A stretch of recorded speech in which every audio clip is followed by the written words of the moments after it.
ওম শান্তি।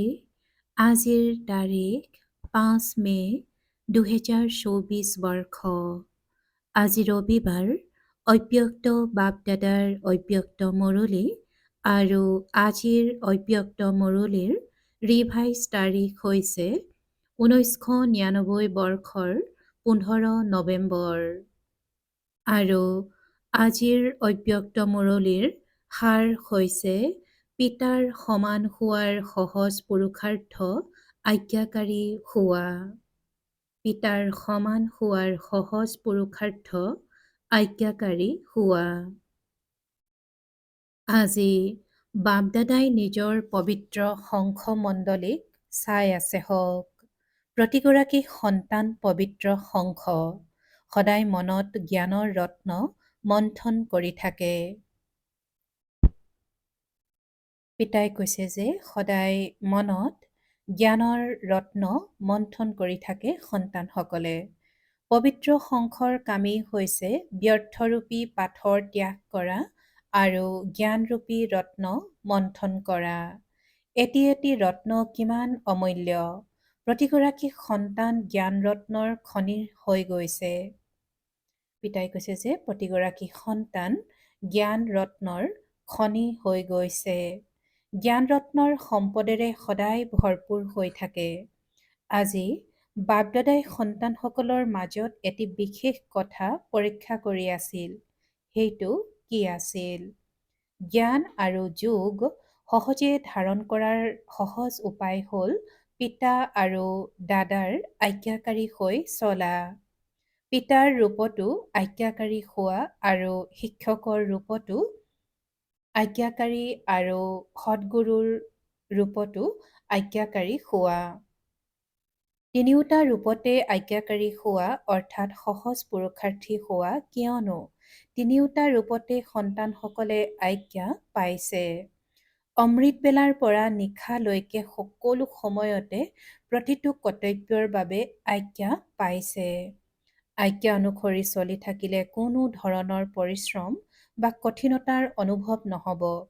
প্ৰতি মুহূৰ্ততে মনৰ সংকল্প, বাণী আৰু কৰ্ম এই তিনিওটাৰ বাবে আজ্ঞা স্পষ্টভাৱে প্ৰাপ্ত হৈছে। ভবাৰো আৱশ্যকতা নাই যে এইটো কৰোঁ নে নকৰোঁ, এইটো শুদ্ধ নে ভুল। ভবাৰো পৰিশ্ৰম নাই। পৰমাত্মা আজ্ঞা হয়ে সদায় শ্ৰেষ্ঠ। গতিকে যিসকল কুমাৰ আহিছে সংগঠন বহুত ভাল, তেন্তে সকলোৱে পিতাৰ হোৱাৰ লগে লগে পিতাক প্ৰতিশ্ৰুতি দিছানে? যিহেতুকে পিতাৰ হলা, তেন্তে সৰ্বপ্ৰথমে কোনটো প্ৰতিশ্ৰুতি দিলা? বাবা, তন মন ধন যিয়েই আছে, কুমাৰ সকলৰতো বেছি ধন নাই, তথাপিও যি আছে সকলো আপোনাৰ। এইটো প্ৰতিশ্ৰুতি দিলানে? তন মন ধন সকলো আপোনাৰ আৰু সম্বন্ধও সকলো আপোনাৰ লগত, এইটো প্ৰতিশ্ৰুতি দৃঢ়তাৰে দিলানে? যিহেতুকে তন মন ধন সম্পৰ্ক সকলো আপোনাৰ, তেন্তে মোৰ কি বাকী থাকিল? আকৌ কিবা মোৰ বোধ আছে নেকি? থাকেই বা কি? তন মন ধন জন সকলো পিতাৰ প্ৰতি উৎসৰ্গিত কৰি দিলা। প্ৰবৃত্তিত থকাসকলে কৰিলানে? মধুবনৰ সকলে কৰিলানে? দিহ হোৱা নহয়, যিহেতুকে মনটো পিতাৰ হ'ল। মোৰ মন এনেকুৱাটো নহয় নে মোৰ মন মোৰ বুলি ভাবি ব্যৱহাৰ কৰিব লাগেনে? যিহেতুকে মন পিতাক দি দিলা, তেন্তে এয়াও তোমালোকৰ ওচৰত আনৰ সম্পত্তি। তেন্তে যুদ্ধ কিহৰ বাবে কৰা? মোৰ মন অশান্ত, মোৰ মনত ব্যৰ্থ সংকল্প আহে, মোৰ মন বিচলিত হয়। যিহেতুকে মোৰ নহয়, আনৰ সম্পত্তি, তেন্তে আনৰ সম্পত্তিক মোৰ বুলি ভাবি ব্যৱহাৰ কৰা। এয়া জানো আনৰ সম্পত্তিৰ প্ৰতি বেইমানি কৰা নহল? মায়াৰ দুৱাৰ হৈছে মোৰ আৰু মই আৰু মোৰ। পিতাই কৈছে যে মায়াৰ দুৱাৰ হৈছে মই আৰু মোৰ। গতিকে শৰীৰটো তোমালোকৰ নহয়, তেন্তে দেহ অভিমানৰ মই ক'ৰ পৰা আহিল? মনটো তোমালোকৰ নহয়, তেন্তে মোৰ ক'ৰ পৰা আহিল? আপোনাৰ নে মোৰ? পিতাৰ হয়নে কেৱল ক'বহে লাগে, কৰিব নালাগে? কবা পিতাৰ বুলি আৰু মানিবা মোৰ বুলি। কেৱল প্ৰথম প্ৰতিশ্ৰুতিটো স্মৃতিলৈ আনা যে মই দেহ অভিমানৰ ময়ো নহয় আৰু মোৰো নহয়। গতিকে পিতাৰ যি আজ্ঞা, শৰীৰটো আনৰ সম্পত্তি বুলি ভাবা, মনটো আনৰ সম্পত্তি বুলি ভাবা, তেন্তে পৰিশ্ৰম কৰাৰ প্ৰয়োজন আছেনে? যদি কিবা দুৰ্বলতা আহে তেন্তে এই দুটা শব্দৰ পৰাই আহে, মই আৰু মোৰ। গতিকে শৰীৰটো তোমাৰ নহয় আৰু দেহ অভিমানৰ ময়ো নহয়। মনত যিয়েই সংকল্প চলে, যদি আজ্ঞাকাৰী হয় তেন্তে পিতাৰ আজ্ঞা কি? ইতিবাচক চিন্তা কৰা, শুভ ভাৱনাৰ সংকল্প কৰা, অদৰকাৰী সংকল্প কৰা, এইটো পিতাৰ আজ্ঞা নেকি? নহয়। গতিকে যিহেতু মনটো তোমাৰ নহয়, তথাপিও ব্যৰ্থ সংকল্প কৰা, তেন্তে পিতাৰ আজ্ঞা বাস্তৱত ৰূপায়িত নকৰিলা নহয়। কেৱল এটা শব্দ স্মৃতিলৈ আনা যে মই পৰমাত্ম আজ্ঞাকাৰী সন্তান, এইটো পিতাৰ আজ্ঞা হয় নে নহয় সেইটো ভাবি চোৱা। যিসকল আজ্ঞাকাৰী সন্তান, তেওঁলোকৰ সদায় পিতা স্ৰোত স্মৃতিত থাকে, স্ৰোত স্নেহ থাকে, স্ৰোত পিতাৰ সমীপত থাকে। গতিকে পৰীক্ষা কৰা, মই পিতাৰ সমীপৰ, পিতাৰ আজ্ঞাকাৰী হওঁনে? এটা শব্দটো অমৃত বেলা স্মৃতিলৈ আনিব পাৰা যে মই কোন? মই আজ্ঞাকাৰী হওঁনে? কেতিয়াবা আজ্ঞাকাৰী আৰু কেতিয়াবা আজ্ঞাৰ পৰা নিজকে একাষৰীয়া কৰাটো হওঁ। পিতাই কৈছে যে স্ৰোত পিতাৰ সমীপত থাকে, গতিকে পৰীক্ষা কৰা, মই পিতাৰ সমীপৰ, পিতাৰ আজ্ঞাকাৰী হওঁনে? এটা শব্দটো অমৃত বেলা স্মৃতিলৈ আনিব পাৰা যে মই কোন? মই আজ্ঞাকাৰী হওঁ নে কেতিয়াবা আজ্ঞাকাৰী আৰু কেতিয়াবা আজ্ঞাৰ পৰা নিজকে একাষৰীয়া কৰোঁতা হওঁ। বাপদাদাই সদায় কয় যে যিকোনো ৰূপতে যদি একমাত্ৰ বাবাৰ সম্বন্ধহে স্মৃতিত থাকে, অন্তৰৰ পৰা বাবা উচ্চাৰিত হয়, তেন্তে সমীপতাৰ অনুভৱ কৰিবা। মন্ত্ৰৰ দৰে বাবা বাবা বুলি নকবা। তেওঁলোকে ৰাম ৰাম বুলি কয় আৰু তোমালোকে বাবা বাবা বুলি কোৱা, কিন্তু বাবা অন্তৰৰ পৰা উচ্চাৰিত হওক। প্ৰতিটো কৰ্ম কৰাৰ পূৰ্বে এইটো পৰীক্ষা কৰা যে মনৰ বাবে, শৰীৰৰ বাবে বা ধনৰ বাবে বাবাৰ আজ্ঞা কি? কুমাৰসকলৰ হাতত লাগিলে যিমানেই কম ধন নাথাকক, যেনেকৈ পিতাই আজ্ঞা দিছে যে ধনৰ খতিয়ান কেনেকৈ ৰাখিবা, তেনেকৈ ৰাখিছানে? নে যেনেকৈ মন যায় তেনেকৈ চলোৱা? প্ৰতিগৰাকী কুমাৰে ধনৰো খতিয়ান ৰাখিব লাগে। ধন ক'ত আৰু কেনেকৈ ব্যৱহাৰ কৰিব লাগে, মনটো ক'ত আৰু কেনেকৈ ব্যৱহাৰ কৰিব লাগে, শৰীৰটো ক'ত ব্যৱহাৰ কৰিব লাগে, এই সকলোৰে খতিয়ান থাকিব লাগে। তোমালোক দাদীসকলে যেতিয়া ধাৰণাৰ ক্লাছ লোৱা, তেতিয়া বুজোৱা নহয় যে ধন কেনেকৈ ব্যৱহাৰ কৰিবা। পিতাজী কৈছে যে তোমালোক দাদীসকলে যেতিয়া ধাৰণাৰ ক্লাছ লোৱা, তেতিয়া বুজোৱা নহয় যে ধন কেনেকৈ ব্যৱহাৰ কৰিবা, কি খতিয়ান ৰাখিবা। কুমাৰসকলে গম পোৱা নে খতিয়ান কেনেকৈ ৰাখিব লাগে, ক'ত ব্যৱহাৰ কৰিব লাগে, এয়া গম পোৱা নে? কিছু সংখ্যকে হাত দাঙিছে, নতুনো আছে, এওঁলোকে গম নাপায়। এওঁলোকক নিশ্চয় কবা যে কি কৰিব লাগে। নিশ্চিত হৈ যাব, বুজা যেন নালাগিব, কাৰণ তোমালোক সকলোৰে লক্ষ্য হ'ল কুমাৰ মানে লাইট, ডবল লাইট। কুমাৰসকলৰ লক্ষ্য আছে নহয় যে আমি 1 নম্বৰত আহিব লাগে। গতিকে লক্ষ্যৰ লগতে লক্ষণো লাগে। যদি লক্ষ্য বহুত উচ্চ আৰু লক্ষণ নাই, তেন্তে লক্ষ্যত উপনীত হোৱাটো কঠিন। সেয়েহে পিতাৰ যি আজ্ঞা, সেয়া সদায় বুদ্ধিত ৰাখি তাৰ পাছত কাৰ্যত আহিবা। বাপদাদাই আগতেও বুজাইছে যে ব্ৰাহ্মণ জীৱনৰ মুখ্য সম্পদ হ'ল সংকল্প, সময় আৰু শ্বাস। তোমালোকৰ শ্বাসো বৰ অমূল্য। এটি শ্বাসো যাতে সাধাৰণ নহয়, ব্যৰ্থ নহয়। ভক্তিত কয়, প্ৰতিটো শ্বাসত নিজৰ ইষ্টক স্মৰণ কৰা। শ্বাসো যাতে ব্যৰ্থত নাযায়। জ্ঞানৰ সম্পদ, শক্তিৰ সম্পদ এয়াতো আছেই। কিন্তু মুখ্য এই তিনিটা সম্পদ, সংকল্প, সময় আৰু শ্বাস আজ্ঞা অনুসৰি সফল হয়নে? ব্যৰ্থতটো নাযায়, কিয়নো ব্যৰ্থত গ'লে জমা নহয়। আৰু সঞ্চয়ৰ পুঁজি এই সংগমতেই জমা কৰিব লাগে। লাগিলে সত্যযুগ, ত্ৰেতা যুগত শ্ৰেষ্ঠ পদ প্ৰাপ্ত কৰা বা দাপৰ কলিযুগত পূজ্য পদ প্ৰাপ্ত কৰা। কিন্তু দুয়োটাৰে জমা এই সংগম যুগতেই কৰিব লাগে।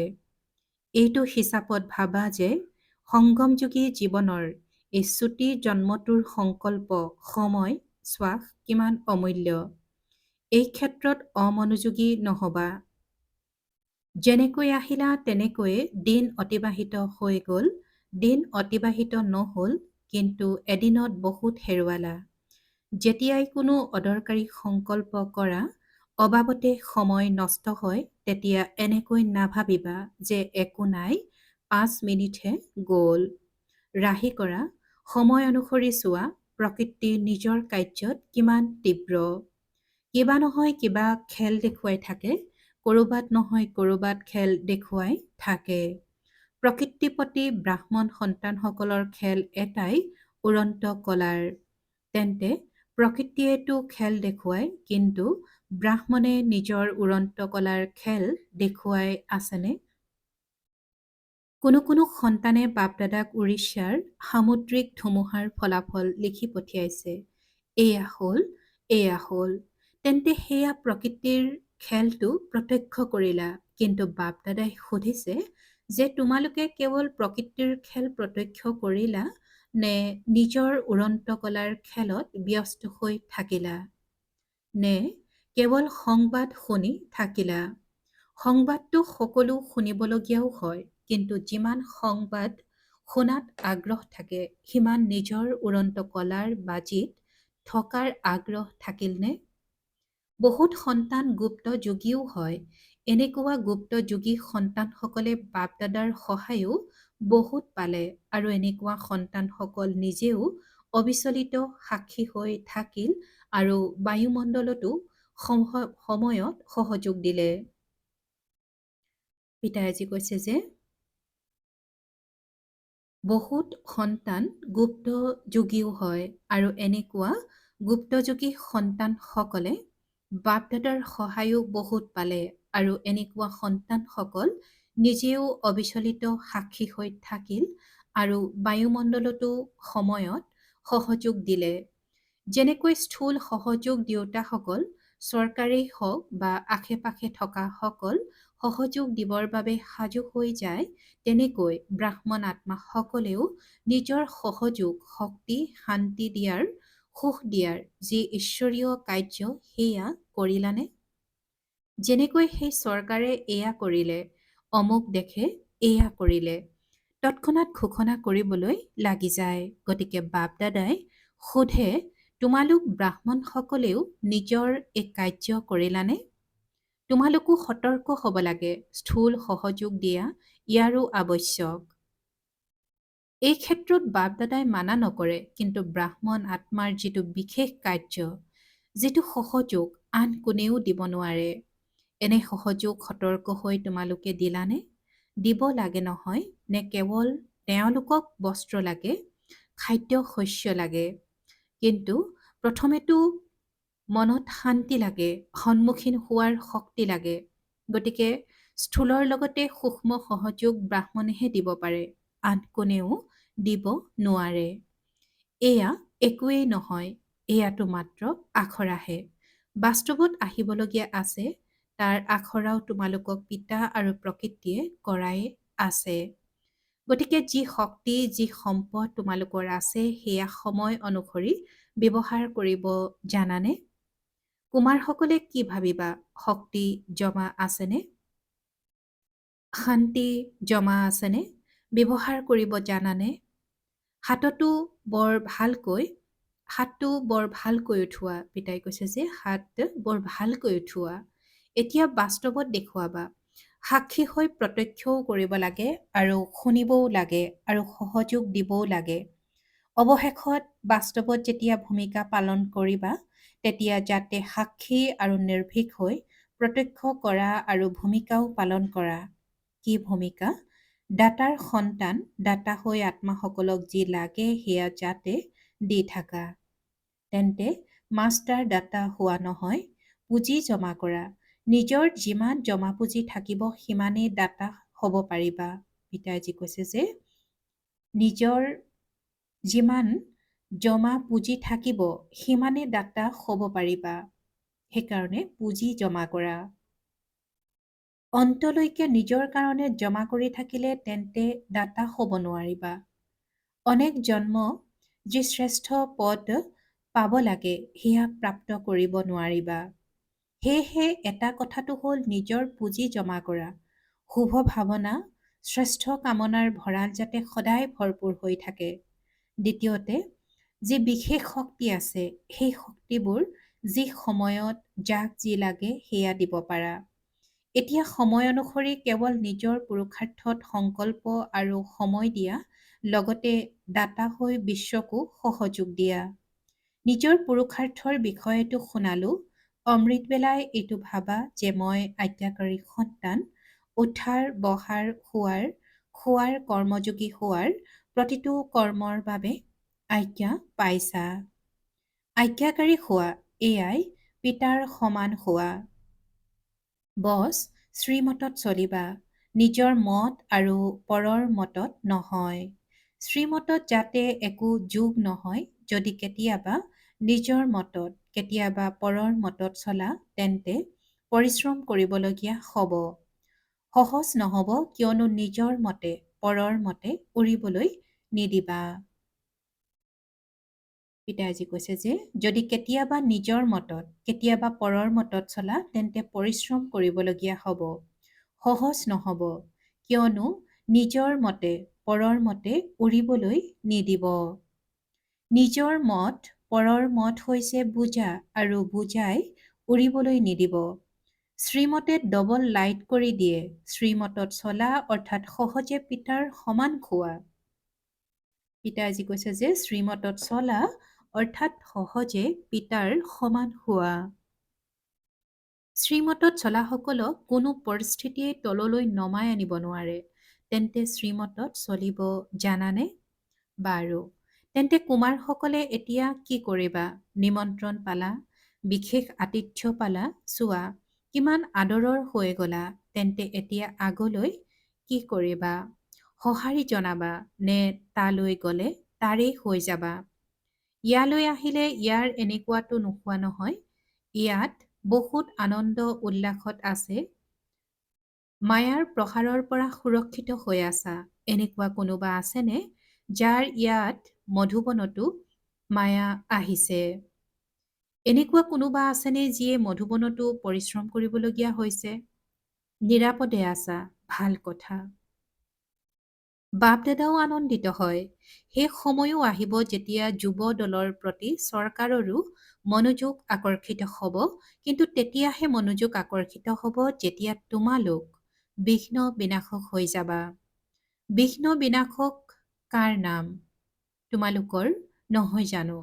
বিঘ্নই যাতে কোনো কুমাৰৰ সন্মুখীন হ'বলৈ সাহস নকৰে, বিঘ্নই যাতে কোনো কুমাৰৰ সন্মুখীন হ'বলৈ সাহস নকৰে, তেতিয়া বিঘ্ন বিনাশক বুলি কোৱা হ'ব। বিঘ্নৰ পৰাজয় হওক, কিন্তু আঘাত যাতে নকৰে। বিঘ্ন বিনাশক হোৱাৰ সাহস আছেনে? পিতাই সুধিছে যে বিঘ্ন বিনাশক হোৱাৰ সাহস আছেনে? নে তালৈ গৈ পত্ৰ লিখিবা, দাদী বহুত ভালেই আছিলোঁ, কিন্তু নাজানো কি হৈ গ'ল। এনেকৈতো নিলিখা নহয়।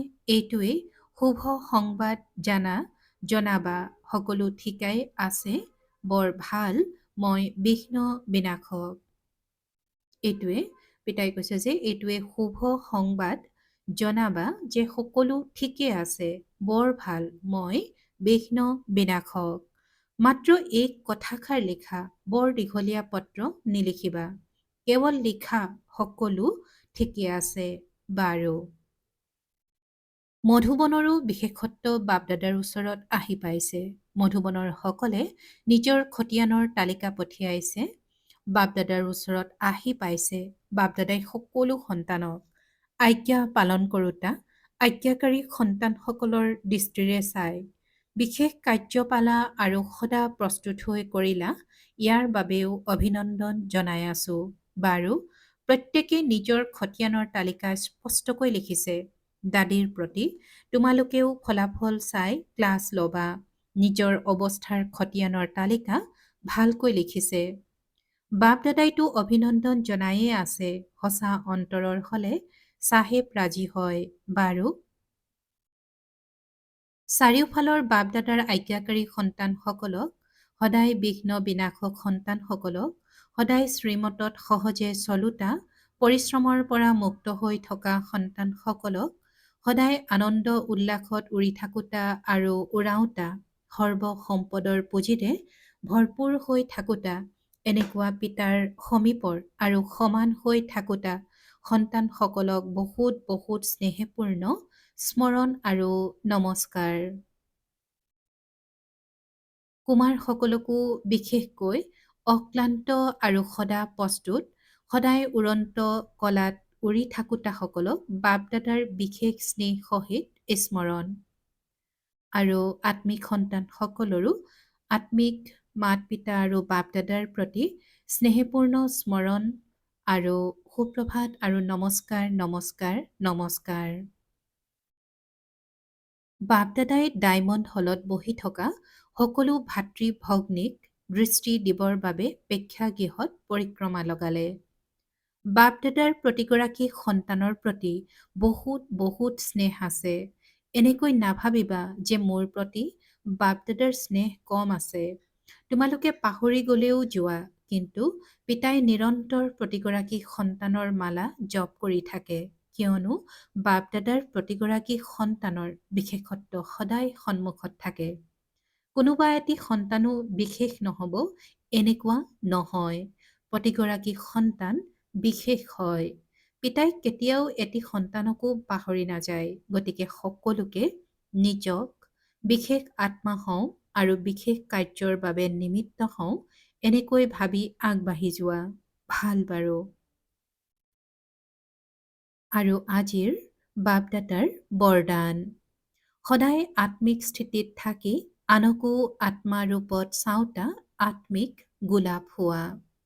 সদায় আত্মিক স্থিতিত থাকি আনকো আত্মা ৰূপত চাওঁতা আত্মিক গোলাপ হোৱা। আৰু আজিৰ বৰদানৰ ব্যাখ্যা, আত্মিক গোলাপ অৰ্থাৎ যাৰ সদায় আত্মিক সুবাস আছে। আত্মিক সুবাস থকাসকলে যলৈকে চাব, যাকেই চাব, তেতিয়া আত্মাক চাব, শৰীৰক নহয়। গতিকে নিজেও সদায় আত্মিক স্থিতিত থাকা আৰু আনকো আত্মাৰূপত চোৱা। যেনেকৈ পিতা উচ্চতকৈও উচ্চ, তেনেকৈ তেওঁৰ বাগিচাও উচ্চতকৈও উচ্চ। যিখন বাগিচাৰ বিশেষ অলংকাৰ হৈছা তোমালোক আত্মিক গোলাপসকল। তোমালোকৰ আত্মিক সুবাস অনেক আত্মাৰ কল্যাণ কৰোঁতা হয়।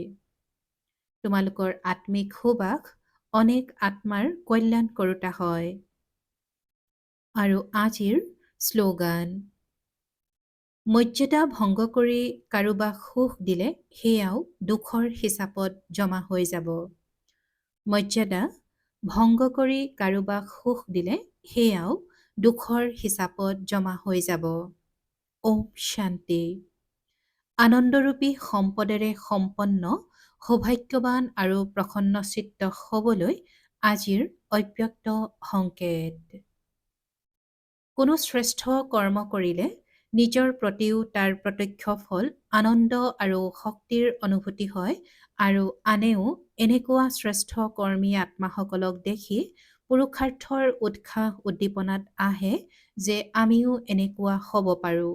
গতিকে নিজৰ প্ৰতি প্ৰত্যক্ষ ফল প্ৰাপ্ত হৈ যায় আৰু আনৰো সেৱা হৈ যায়। ওম শান্তি।